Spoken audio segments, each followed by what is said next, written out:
And that is a very, very heartbreaking, for people who are human at least, for people who are not monsters, a very heartbreaking event that occurred several days ago.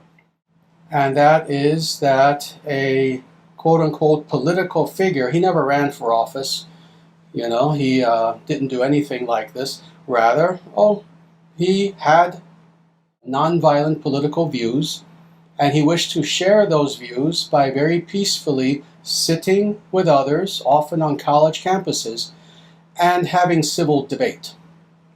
This was someone who never once, and I challenge anyone there who is going to dare to disagree to show me evidence to the contrary, who never called for violence, who never spewed hatred against others because of who they were, because of their race, because of their nationality, etc. This was someone who wished to engage in peaceful debate with people and would debate with them respectfully. I'm of course talking about Charlie Kirk, who was murdered, viciously murdered actually. Viciously murdered with his family there. And what was he doing? He was sitting in a chair on a college campus.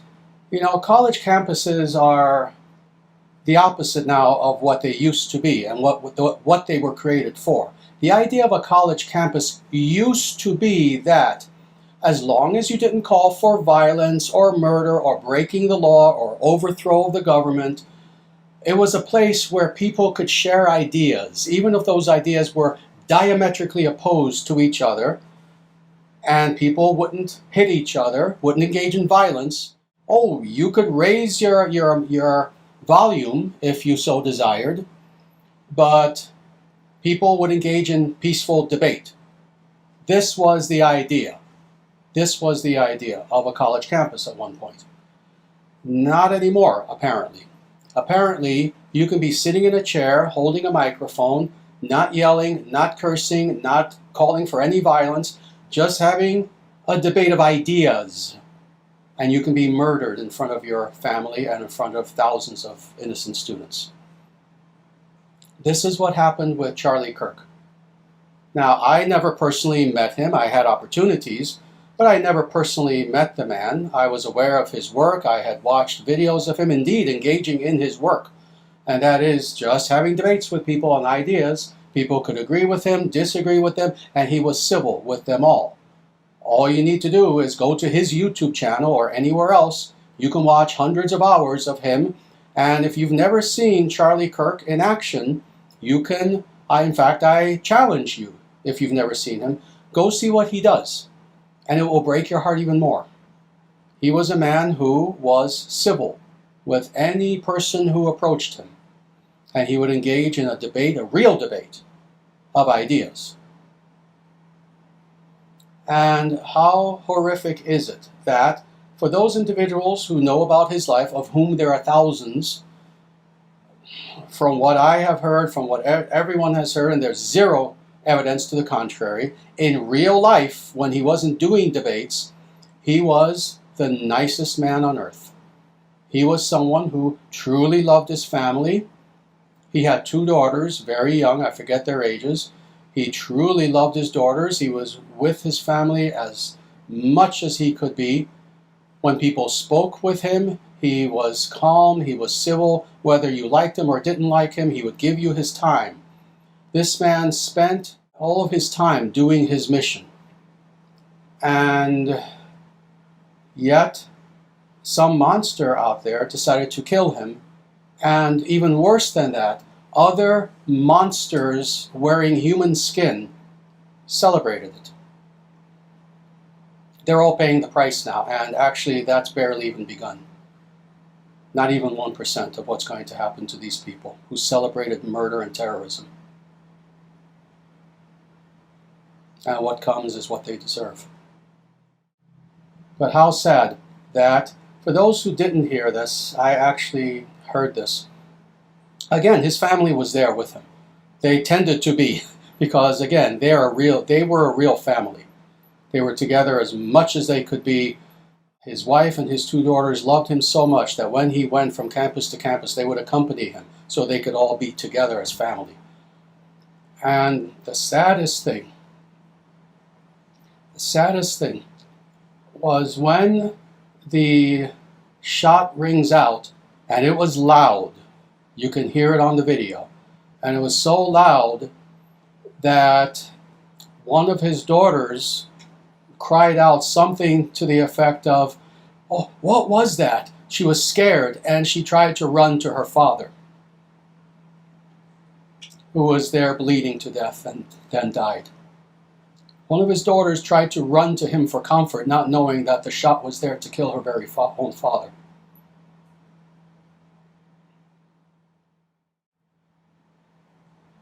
Oh, we hear historically about a shot that rings out throughout the world that happened during the Revolutionary War. This was the shot of our age, heard around the world. Now all of humanity has been forced to no longer be on the fence and to realize you can be on the side of this good man with a good family who spent all of his time, keep in mind, he was 31 years old. You can be on the side of this good man and his good family who were peacefully going from campus to campus to campus to revive a tradition that used to be part of America, and that is, even if you disagree with me, let's talk. Let's talk. Maybe I'm wrong. Prove it to me, please. Or maybe you'll have some insight on what I have to say. That is America. That is the only America. That is what America was. That is the only America that will survive into the future. At this point, you can be on the side of that goodness, or you can be on the side of individuals who, if you disagree with them, they will kill you. Choose your side carefully, because the first side is the side of God. The second side is the side of the demonic.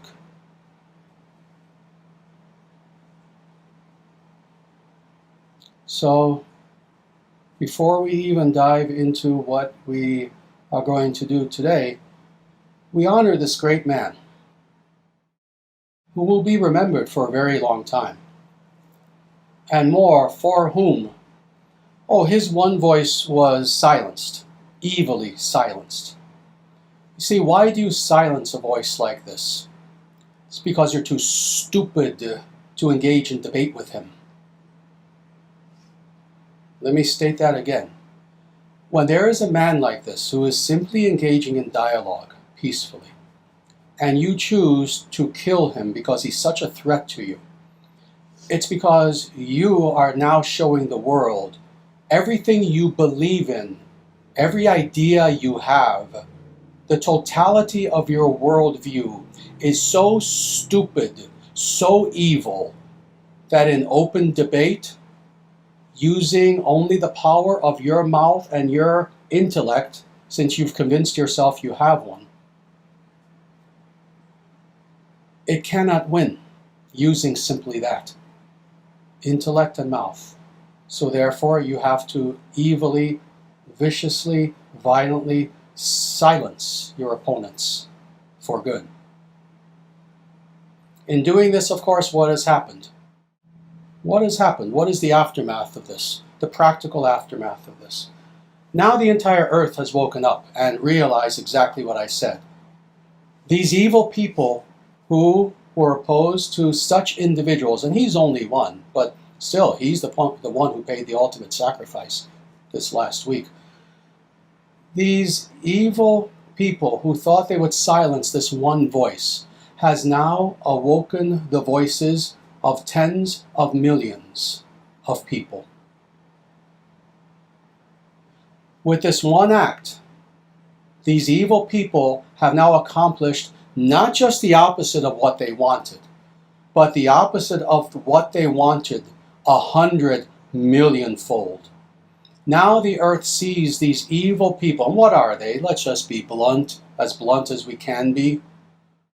These are communists, these are leftists, these are liberals, these are the more extreme parts. Really, now they become the core of the Democratic Party in America. They're also replicated in other countries, you understand. These same evil people with the same mindset exist all throughout the nations of Europe and Australia and Canada, etc., etc. These people have exposed themselves now for the evil that they are. Guess what? As a result of this action that the evil people are celebrating now, even the eyes of the NPCs have opened. The eyes of everyone who has any bit of decency in them have opened. And the whole world is now rallying against these evil leftists. The mask is gone. The cute little smiling hippie mask of the 60s is gone. And now we're seeing what was behind the mask. It's the devil. It's evil incarnate. This is what this incident has shown us. That now, people out there who have tried to pretend, oh, I'm neutral, oh, there's good and bad on both sides. That was never true. There is good and there is evil. The good is very good. And the evil is worse than your worst nightmares. Now you choose which side you're on. And I can tell you, we are on the side of Dharma. So, we thank Charlie Kirk for the work that he did. We know that he is in a wonderful place now. We know that he is in a wonderful place now. And with that, what I would like to do is to just offer a little bit of silence, just for about 10-15 seconds, in which we think of, remember, and honor this great young man who gave his life for free speech.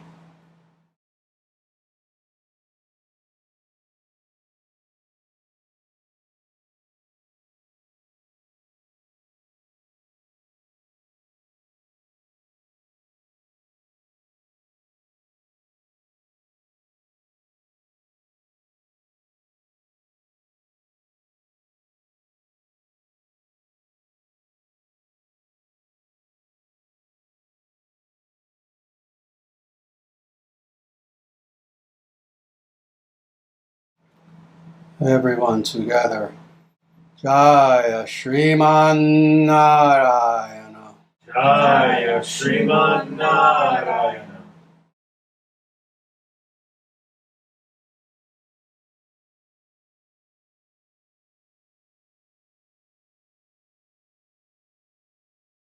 Thank you, Charlie, for giving us victory.